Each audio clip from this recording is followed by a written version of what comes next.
आमच्या दादागिरी केली, आम्ही आत्महत्या करेन, आमचं घर जाते, आमचं घर जाते आणि हे दादागिरी. देऊ ते एलवाडी ते देऊपाटा या रस्त्यामध्ये 33 मीटरच्या रुंदीकरणामध्ये आमचं घर त्यांनी निष्कर्षणासाठी आम्हाला नोटीस दिलेली आहे. पण त्याच साहेबांना आम्ही सांगितलं आमचं 1989 पासून घर आहे आणि तुम्ही 2013ला सर्वे जो केलाय त्यानुसार आम्हाला त्या मोबदल्यात आम्हाला घर हे नको आहे. आमचे 56,000 रुपये गुंठ्यांनी ते जमीन घेत आहेत आणि घराचा मोबदला पण एकदम कमी प्रमाणात देत आहेत. तो आम्हाला मान्य नाही. त्या संदर्भात आम्ही दिलं होतं कलम 18/24(2) नुसार 5 वर्ष त्यांनी कामं करायची असतात. 13 वर्ष यांनी डिले केलेलं आहे. त्याच्यामुळे ते पूर्ण प्रकरण लॅप्स आहे. तर लॅप्स असून देखील तेच जुनं प्रकरण आमच्यावर दाबून आम्हाला आमच्या जमिनी हे अगदी 100 रुपयाच्या 1-2 रुपयात जमिनी गुंडाळण्याचा प्रयत्न करतात आणि घरं पण करतात. आता ही जर घरं आमची गेली तर आम्ही राहायचं कुठं? आणि PMRDA दादागिरी करते. मी 5 वर्षापासून त्यांना माझ्या शेतासंदर्भात तक्रारी देऊन सुद्धा ते कारवाई करत नाही आणि इथं माझ्यावर 1 महिन्याच्या आत कारवाईला तयार होतात.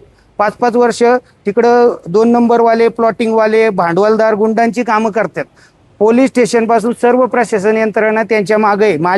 मी किती वेळा कंप्लेंट देतोय, CP ऑफिसला देतोय, तलाठी ऑफिसला देतोय, ग्रामपंचायतला देतोय, तहसील, प्रांत, कलेक्टर, आयुक्त, विभागीय आयुक्त आणि PMRDA सामाजिक बांधकाम विभाग सगळीकडे देतोय. काही उपयोग होत नाही. 1 सोडून 2 सोडून माझ्याकडे 100 तक्रारीचे अर्ज आहे, पण हे कारवाई करत नाही.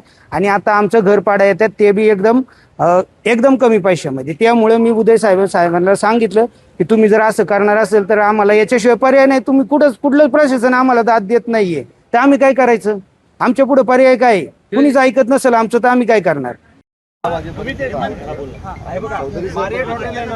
दादागिरी केली, आम्ही आत्महत्या करेन, आमचं घर जाते, आमचं घर जाते आणि हे दादागिरी केलेलं आहे.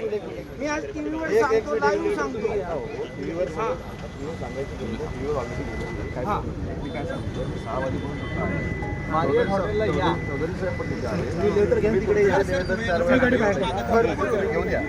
धन्यवाद साहेब, मी नक्की 100%.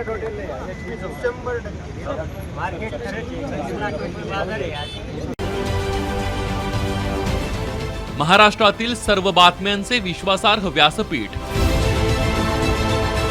सकाळच्या सर्व सोशल मीडिया प्लॅटफॉर्मला लाईक, फॉलो आणि सबस्क्राईब करा. तसंच सर्व नोटिफिकेशनसाठी बेल आयकॉन प्रेस करायला विसरू नका.